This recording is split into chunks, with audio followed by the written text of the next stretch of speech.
Hello అండి, welcome back to my channel. నేను మీ హర్ష. ఈరోజు స్పెషల్ ఆంధ్ర స్టైల్లో రొయ్యల కర్రీ.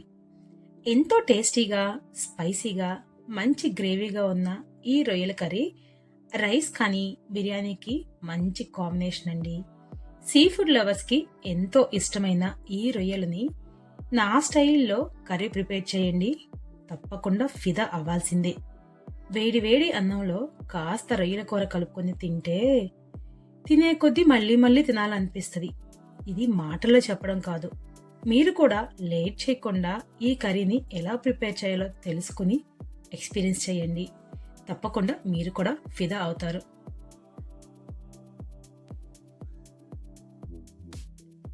ఈ రొయ్యల కర్రీకి మెయిన్ ఇంగ్రీడియంట్ వచ్చేసరికి రొయ్యలు. ఈ కర్రీ కోసం 1 కేజీ రొయ్యల్ని చాలా నీట్గా పీల్ చేయించుకుని క్లీన్ చేసుకోవాలి. జనరల్లీ సీ ఫుడ్స్ వచ్చేసరికి లైవ్ దొరకడం చాలా ఏరియాస్లో కష్టం. సో అలాంటప్పుడు ఐస్లో ఉన్న ఈ రొయ్యలకి కాస్త స్మెల్ వస్తుంది. చాలా వరకు అలాంటి స్మెల్ను పట్టించుకోకుండా కుక్ చేస్తారు. కానీ మా ఇంట్లో మాత్రం అస్సలు స్మెల్ అనేది రాకూడదు. దానికోసం క్లీన్ చేసుకున్న రొయ్యల్ని కాస్త పసుపు జోడించి స్టవ్ మీద లో ఫ్లేమ్లో పెట్టి కుక్ చేసుకోవాలి. ఇలా కుక్ చేస్తున్నప్పుడు రొయ్యల నుండి వాటర్ అనేది రిలీజ్ అవుతుంది. సో ఒక 5 మినిట్స్ కుక్ చేసిన తర్వాత వచ్చిన వాటర్ మొత్తాన్ని అవాయిడ్ చేసేసి ఇట్లా రొయ్యల్ని సపరేట్ చేసుకుని కర్రీ కోసం రెడీగా ఉంచుకోవాలి. ఇంకొక ప్యాన్లో ఆయిల్ యాడ్ చేసుకుని అందులో కట్ చేసుకున్న 2 మీడియం టమాటోస్ని వేసుకుని 2 మినిట్స్ వరకు ఫ్రై చేసుకోవాలి.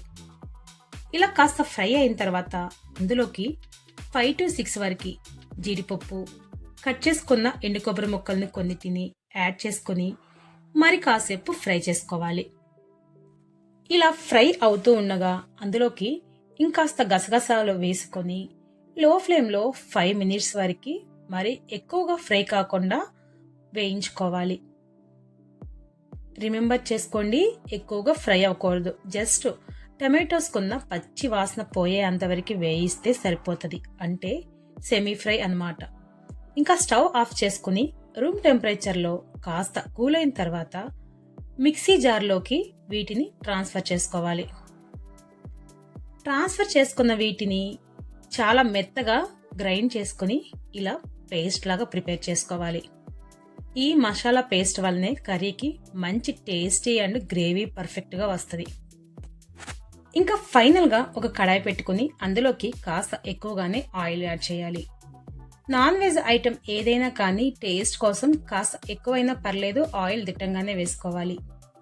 ఇలా ఆయిల్ హీట్ అవ్వగానే కట్ చేసుకున్న 4 వరకు ఆనియన్స్ని తీసుకుని ఆయిల్లో వేసుకుని ఫ్రై చేసుకోవాలి. ఇలా అటు ఇటు తిప్పుకుంటూ ఫ్రై చేసుకుంటా ఉంటే మెల్లమెల్లగా ఆనియన్స్కి ఉన్న పచ్చివాసన పోయి అవి స్లైట్ గోల్డెన్ కలర్కి చేంజ్ అవుతుంది. మరి ఎక్కువగా ఆనియన్స్ యూస్ చేయకూడదు, దానివల్ల కర్రీ అనేది కొంచెం టేస్ట్ మారుతుంది. అందుకే నేను కేజీ రొయ్యలకి 4 వరకే ఆనియన్స్ని తీసుకున్నాను. సో ఇందులోకి 4 to 5 వరకు గ్రీన్ చిల్లీస్ని యాడ్ చేసుకోవాలి. వీటన్నిటిని గోల్డెన్ కలర్ వచ్చేంత వరకు ఫ్రై చేసుకుని ఇందులోకి 1 స్పూన్ వరకు ఫ్రెష్ అల్లం వెల్లుల్లి పేస్ట్ని యాడ్ చేసుకోవాలి. చాలా వరకు ఫ్రెష్గానే ఉండే అల్లం వెల్లుల్లి పేస్ట్ వల్ల నాన్ వెజ్ ఐటమ్స్కి చాలా టేస్ట్ వస్తుంది. సో ఎనీ నాన్ వెజ్ ఐటెంలో అయినా సరే చాలా ఫ్రెష్గా ఉండే అల్లం వెల్లుల్లి పేస్ట్ వాడడం చాలా మంచిది. సో అల్లం వెల్లుల్లి పేస్ట్ కూడా కొంచెం గోల్డెన్ కలర్ రాగానే మనం ముందే ప్రిపేర్ చేసుకున్న ఈ రొయ్యలని ఆనియన్స్లో కలిపి కుక్ చేసుకోవాలి. కాస్త ఫ్రై అవ్వగానే ఇప్పుడు సాల్ట్ యాడ్ చేసుకోవాలి. ఆల్రెడీ మనం రొయ్యల్ని వేడి చేసుకున్నాం కదా ముందుగానే, అంటే బాయిల్ చేసుకునేటప్పుడే కాస్త సాల్ట్ కూడా యాడ్ చేసాం కాబట్టి ఇక్కడ వేసేటప్పుడు కాస్త చూసుకుని సాల్ట్ని యాడ్ చేయాలి. సో నేను ఇక్కడ 2 స్పూన్స్ వరకే సాల్ట్ని యూస్ చేశాను. సాల్ట్ వేసిన తర్వాత జస్ట్ ఈ కుకింగ్ మొత్తాన్ని లో ఫ్లేమ్లో పెట్టి కుక్ చేసుకోవాలి, లేకుంటే రొయ్యలు అనేది మాడిపోతాయి. తర్వాత ఇందులోకి 3 స్పూన్స్ వరకు రెడ్ చిల్లీ పౌడర్ని యాడ్ చేసుకోవాలి. ఆల్రెడీ గ్రీన్ చిల్లీస్ని యాడ్ చేశాం కాబట్టి నేను 3 స్పూన్స్ వరకే రెడ్ చిల్లీ పౌడర్ను యూస్ చేస్తున్నాను. తర్వాత ఇందులోకి ముందుగానే మనం ప్రిపేర్ చేసుకున్న మసాలా పేస్ట్ని కూడా యాడ్ చేసుకొని జస్ట్ ఒక 2 మినిట్స్ వరకు కొంచెం హీట్ అయితే సరిపోతుంది. కొంచెం 2 మినిట్స్ వరకు ఫ్రై చేసుకుని అందులో 2 గ్లాసెస్ వరకు వాటర్ను యాడ్ చేసుకోవాలి.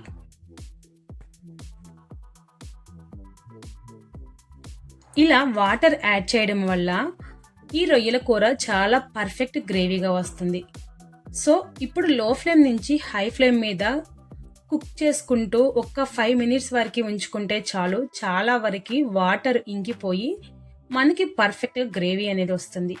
సో ఇందులోకి కట్ చేసుకున్న కొత్తిమీరని కూడా యాడ్ చేసుకొని తర్వాత మనం ఇంట్లో ప్రిపేర్ చేసుకున్న లేకుంటే బయట నుంచి తీసుకొచ్చిన ఏదైనా సరే గరం మసాలా పౌడర్ని 2 స్పూన్స్ వరకు వేసుకోవాలి.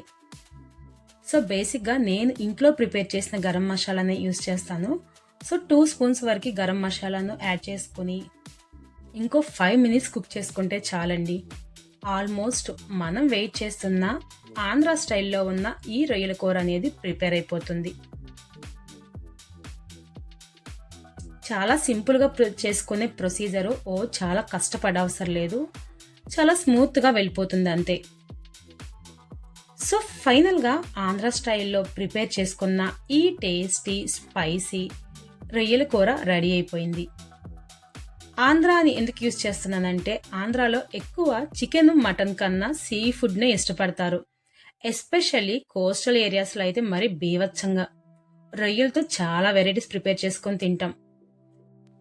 ఈరోజు ఈ రొయ్యల కర్రీని మేము లంచ్కి రైస్ కాంబినేషన్లో అండ్ నైట్ డిన్నర్కి చపాతీ కాంబినేషన్లో చాలా ఇష్టంగా తిన్నాం. సో ఇంకెందుకు ఆలస్యం, మీరు కూడా ఒక్కసారి ట్రై చేసి ఈ కర్రీ ఎలా ఉందో ఒక్కసారి ఎక్స్పీరియన్స్ చేయండి. ఓకేనండి, ఉంటాం మరి, బాయ్.